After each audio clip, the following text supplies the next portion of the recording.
critically is reading actively. It makes the reader more engaged with the text. It makes one analyze, interpret, and evaluate the text read. When reading critically, we make ourselves evaluate our understanding of the text and analyze how it is presented. Do you agree with that? What else does critical reading benefit us? Good day, learners! Welcome to our new episode here at Language Talks, where we discuss fun and exciting lessons in the subject reading and writing. Now, our topic this morning is about formulating evaluative statements about the text read. But before we begin our lesson, make sure that you are seated comfortably and make sure to take notes until the end of this video. At the end of this episode, you are expected to formulate evaluative statements about the text read. Our lesson today is an elaborate continuation for that, and you are expected to formulate claims and counterclaims. Now let's go back to our question a while ago. What else does critical reading benefit us? Reading critically helps us identify and evaluate evidence, which guides into making conclusion. It helps us determine strategies to persuade a text and to find fault or praise it. Remember, most activities that you have involve writing essays, which reflect analysis of text reads, video watch, or even use listened. These outputs require critical reading. Moreover, evaluating statements, making assertions, and creating counterclaims in response to claims may need critical thinking skills. Now, will you please recount and define what is meant by claims? We define claim as a statement that presents an arguable position, reflects your interpretation, belief, or opinion.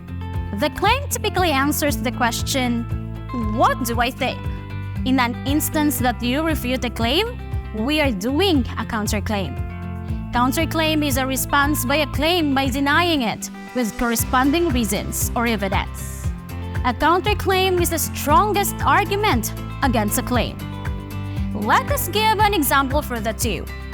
Let us start with the claim.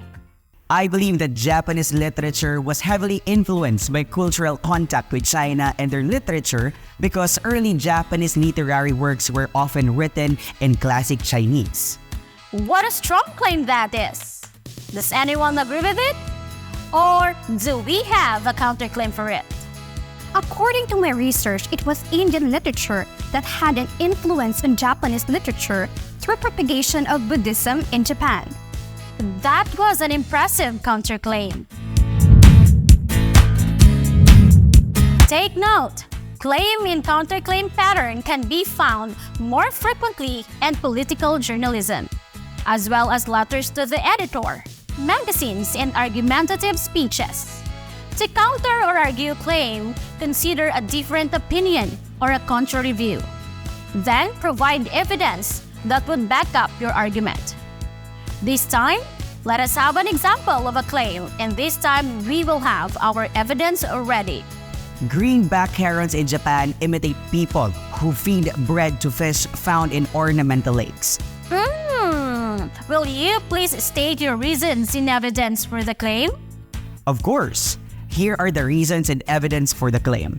Those clever birds use pieces of bread to bait fish within easy reach. Egrets in the Caribbean also use bread to lure fish. These birds even catch fish between their yellow feet. They stand in low water on one foot while they wag their other foot in the water to attract attention of nosy fish. Very good! We are now done differentiating claims from counterclaims. Let's see if you guys really learned in today's episode. I will show to you claims statements. And for 5 seconds, give me the counterclaims for the said claim. You must classify each statement. Our first claim: cell phones should be banned from schools.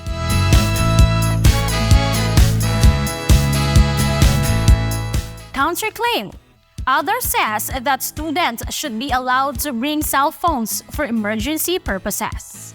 Our second claim, students that are allowed to chew bubble gum focus better in school.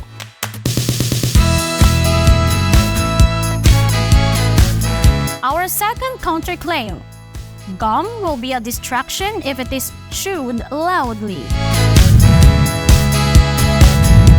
Thank you for listening, learners! I hope that you learned and enjoyed our learning episode about formulating evaluative statements about a text read.